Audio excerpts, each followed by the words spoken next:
यहाँ पर एक खास किस्म का हीरा ढूंढने के लिए आया था, जो इन्हें एक जैगुआर की बहुत बड़ी पत्थर की मूर्ति की आंख के रूप में मिला। ये जैगुआर की मूर्ति इस जंगल की इस पूरी जगह की रक्षा करती है, लेकिन वैन ने उसकी आंख को उस हीरे को निकाल दिया, जिसके बाद ये जंगल श्रापित हो गया और इस जंगल में जितने भी क्रीचर्स हैं वो सब के सब उसके अधीन हो गए, यानी कि वो उन सबको कंट्रोल करता है। गाइड इन चारों को बताता है कि एक दिन जब वैन सो रहा था तो मुझे मौका मिल गया, मैंने हीरे को चुरा लिया और अब वो हीरा मेरे पास है। इसके बाद वो हीरा इनको दे देता और कहता है कि तुम्हें इस हीरे को जैगुआर की आंख में लगाना होगा, तभी ये गेम खत्म होगी। हीरा लगाने के बाद तुम्हें बोलना होगा जुमांजी। दरअसल जैगुआर की आंख लगाने के लिए इन सबको एक एक करके सभी राउंड्स को पार करना होगा, तभी ये जैगुआर की आंख लगा सकते हैं। गाइड एक नक्शा देता है और कहता है कि इसका हिस्सा एक और है जो तुम्हें इस राउंड में मिलेगा, और जब तक तुम्हें वो हिस्सा नहीं मिलता तुम आगे नहीं बढ़ पाओगे, इस राउंड को पार नहीं कर पाओगे। गाइड यहाँ से चला जाता है और अब यहाँ पर वैन के बहुत सारे लोग इनके ऊपर हमला कर देते हैं। इस हमले में रूबी मारी जाती है, लेकिन उसके पास 3 लाइफ लाइन है, इसीलिए वो एक बार फिर से जिंदा हो जाती है। ये देखते हैं कि रूबी के हाथ में जो 3 लाइन्स थी उनमें से एक लाइन मिट चुकी है, शैली की भी एक लाइन मिट चुकी होती है। ये समझ जाते हैं कि इनके पास 3 मौके हैं, अगर इन्होंने 3 मौके खो दिए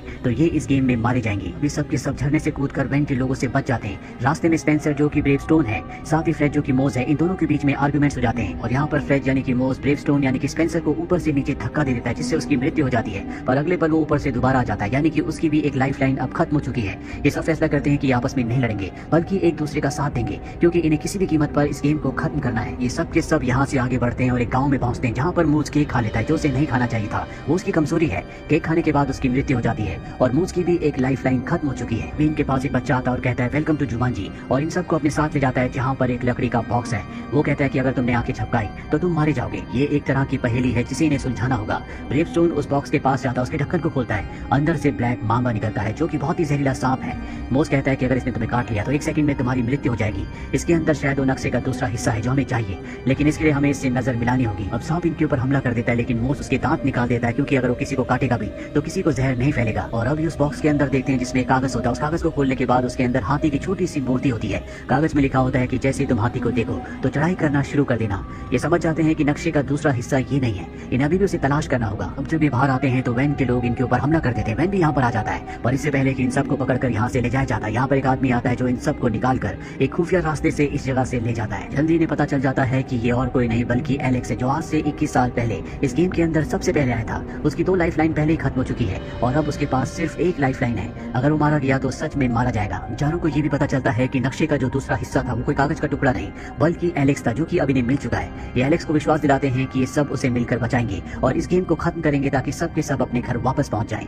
लेकिन इस घाटी को पार करने के लिए इन्हें एक गाड़ी चाहिए। गाड़ी जहाँ पर होती है वहाँ पर बहुत सारे गार्ड्स भी हैं। इन्हें सबसे पहले उनका ध्यान भटकाकर गाड़ी को हासिल करना होगा। अब इनके साथ जो रूबी होती है वो गार्ड्स का ध्यान भटकाने के लिए जाती है और पीछे से सब के सब उस जगह पहुंच जाते हैं जहाँ पर गाड़ियां हैं। यहाँ पर हेलीकॉप्टर भी है। ये इस जगह से निकलने के लिए हेलीकॉप्टर चूज करते हैं। रूबी भी अपनी डांसिंग स्किल के साथ साथ फाइटिंग स्किल को भी यूज करके उन गार्ड्स पर हमला करके हेलीकॉप्टर तक पहुंच जाती है। पर जब सब के सब हेलीकॉप्टर से यहाँ से निकल रहे होते हैं तो वैन के कुछ और गार्ड्स आ जाते हैं जो इनके हेलीकॉप्टर के ऊपर हमला करते हैं, जिससे इनका हेलीकॉप्टर क्रैश होकर एक घाटी एक खाई में गिर जाता है। वहाँ पर बहुत सारे गेंडे होते हैं जो इनके हेलीकॉप्टर का पीछा करते हैं, जो जल्दी इनके हेलीकॉप्टर तक पहुंच जाएंगे। एक गेंडा अपने सिंग से इनके हेलीकॉप्टर के ऊपर हमला करता है, जिससे हेलीकॉप्टर का जो ब्लेड होता है वो अपनी जगह से हट जाता है। अब ये चाहकर भी ऊपर नहीं जा सकते। ब्रेवस्टोन को जब पता चलता है तो वो ऊपर जाकर उस ब्लेड को फिक्स करता है, जिसके बाद इनका हेलीकॉप्टर ऊपर की तरफ उड़ना शुरू हो जाता है। मौत से यहाँ पर एक गलती हो जाती है। उसके बैग में जो हीरा है जो कि जैगुआर की आंख है वो वहीं घाटी में गिर जाता है, यानी कि इन्हें वापस जाकर उस हीरे को हासिल करना होगा। ये घाटी के ऊपर हेलीकॉप्टर को उस जगह लेकर आते हैं जहाँ पर हीरा होता है, लेकिन नीचे अब भी खतरनाक जानवर है, इसलिए कोई नीचे नहीं जाना चाहता। ब्रेवस्टोन मोस को ऊपर से नीचे धक्का दे देता है, जिसके बाद जानवर उसका पीछा करना शुरू कर देते हैं। मोस अपनी जान बचाने के लिए भागता है और ब्रेवस्टोन को मौका मिल जाता है, नीचे जाकर हीरा उठाकर ऊपर ले आता है, और मोस को गेंडे मार देते हैं, जिससे उसकी एक और लाइफ लाइन खत्म हो जाती है, यानी कि उसके पास अब एक ही लाइफ लाइन बची है। अब इस सब के सब घाटी पार करके ऊपर आ जाते हैं, जहाँ पर एलेक्स को एक मॉस्किटो काट लेता है। ये उसकी एक वीकनेस है, जैसे कि मॉस की केक थी जिसे खाकर उसकी मृत्यु यानी कि एक लाइफ लाइन खत्म हो गई थी, इसीलिए अब यहाँ पर एलेक्स भी मर रहा होता है। शैली जिसके पास अब भी 2 लाइफ लाइन है वो अपनी एक लाइफ लाइन एलेक्स को दे देती है, जिससे उसकी जान बच जाती है। यहाँ पर जो ब्रेवस्टोन है वो मार्था को प्रपोज करता है, बताता है कि जब हम 7th स्टैंडर्ड में थे तब मैंने तुम्हें पहली बार देखा था और तब से मैं तुमसे प्यार करता हूँ। अब यहाँ पर मार्था भी उसे पसंद करने लगी है, क्योंकि वो असली दुनिया में एक बहुत ही डरपोक लड़का था लेकिन इंटेलिजेंट था, पर यहाँ पर वो इंटेलिजेंट भी है और एक बहादुर इंसान भी, इसीलिए मार्था उसके प्रपोजल को एक्सेप्ट कर लेती है। अब इस सब के सब फाइनल राउंड में पहुंच चुके हैं, जहाँ पर जैगुआर की बड़ी मूर्ति को देखते हैं जिस तक इन्हें पहुंचना है, पर उस जैगुआर की मूर्ति की रक्षा असली के जैगुआर कर रहे हैं। ब्रेवस्टोन तय करता है कि वो पेड़ों के ऊपर से जाएगा, पर वो गलती से पेड़ से नीचे गिर जाता है, जिसके बाद जैगुआर उसे मार देते हैं। उसकी भी एक लाइफ लाइन खत्म हो जाती है, यानी कि अब उसके पास भी एक ही लाइफ लाइन है। इसीलिए तय करते हैं कि ये अलग अलग रास्ते से जैगुआर की मूर्ति तक पहुंचेंगे। यहाँ पर मूस और शैली अलग रास्ते से दोनों एक साथ जाते हैं। वो भी यहाँ पर वैन के लोगों से फाइट कर रही होती है, क्योंकि वो इन्हें रोकने के लिए यहाँ पर पहुंच गए होते हैं। और ब्रेवस्टोन जो कि सीधे रास्ते से आगे बढ़ रहा होता है। एलेक्स यहाँ पर जैगुआर का ध्यान भटका रहा होता है ताकि वो किसी के ऊपर हमला ना करे।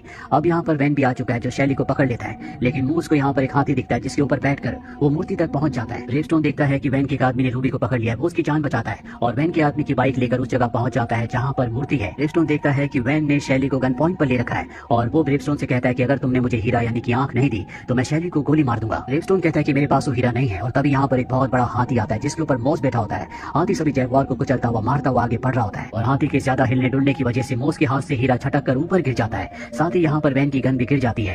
ब्रेवस्टोन को लाइन याद आती है जो हाथी वाली मूर्ति के साथ कागज में लिखी हुई थी कि जब भी हाथी को देखो तो ऊपर की तरफ जाओ। और अब ब्रेवस्टोन उस तरफ बढ़ने लगता है जहाँ पर उसे जैगुआर की आंख को लगाना है यानी कि हीरे को फिक्स करना है। हालांकि बहुत मुश्किल होता है, लेकिन वो अपनी बाइक से अपनी जान पर खेलकर उस जगह तक पहुंच जाता है। वहीं दूसरी तरफ शैली को दिखाया जाता है जो अब जैगुआर की आंख तक यानी कि हीरे तक पहुंच जाती है, पर वैन वहां पर आकर अपनी शक्तियों से उसके चारों तरफ सांपों को इकट्ठा कर देता है। सांप उसकी कमजोरी है यानी कि वो सांप से मर सकती है, लेकिन अब भी इसके पास 2 लाइफ होती है, इसीलिए शैली उस जगह पहुंचकर उस हीरे को उठा लेती है। सांप की वजह से उसकी मृत्यु हो जाती है, पर मृत्यु के बाद उसे एक और लाइफ मिलती है, जिसके बाद वो उस जगह पहुंच जाती है जहाँ पर ब्रेवस्टोन है। वो ऊपर से नीचे गिरते हुए ब्रेवस्टोन के हाथ में जैगुआर की आंख दे देती है। जैगुआर उस आंख को जैगुआर की आंख की जगह पर लगा देता है, लेकिन यहाँ पर कुछ भी नहीं बदलता और तभी सबको याद आता है कि आंख लगाने के बाद इन सबको जुमानजी कहना है। अभी ये गेम खत्म होगी, अभी सब के सब एक साथ मिलकर जुमानजी कहते हैं और जुमानजी कहते ही यहाँ पर जंगल पहले की तरह हरा भरा हो जाता है। साथ ही वैन भी यहाँ से गायब हो जाता है। भी यहाँ पर वो गाइड आता है जिसने इन्हें जैगुआर की आंख यानी कि हीरा दिया था। वो इन सब का शुक्रिया अदा करता और कहता है कि तुमने हमारे जंगल को यानी कि जुमानजी को श्राप मुक्त कर दिया, वो पहले की तरह हरा भरा हो गया। वो एक एक करके सबसे हाथ मिलाता है और जैसे वो हाथ मिलाता है सबके सब वही वापस आ जाते हैं जहाँ से इन्होंने गेम शुरू की थी। लेकिन ये चारों ये देखकर हैरान होते हैं कि एलेक्स इनके साथ यहाँ पर नहीं आया। ये सब के सब यहाँ से निकल जाते हैं और रास्ते में जब ये एलेक्स के घर के आगे से गुजरते हैं जिसे फ्रीक हाउस कहा जाता था जो पूरी तरह से अबेंडन था, अब वो एक खूबसूरत घर होता है और तभी एलेक्स अंदर से निकलता और बताता है कि जुमानजी गेम ने मुझे वापस मेरे वक्त में भेज दिया था, यानी कि 1996 में जब मैंने उस गेम को खेला था, उस गेम की दुनिया में चला गया था। उसके बाद मैंने शादी की, मैंने एक अच्छी जिंदगी जी। आज मेरा एक बेटा और एक बेटी है। मैंने अपनी बेटी का नाम शैली यानी कि बेथनी रखा है क्योंकि बेथनी ने ही मुझे अपनी पावर अपनी लाइफ देकर जिंदा किया था। ये चारों के चारों जो पहले कभी अच्छे दोस्त नहीं हुआ करते थे, अभी सब के सब अच्छे दोस्त हैं। स्पेंसर जिसका गेम में नाम ब्रेवस्टोन था, उसका मार्था से यानी कि रूबी से अब रिलेशनशिप है। दोनों एक दूसरे से प्यार करते हैं और अब ये उस गेम को भी तोड़ देते हैं जिस गेम की वजह से ये जुमानजी जंगल में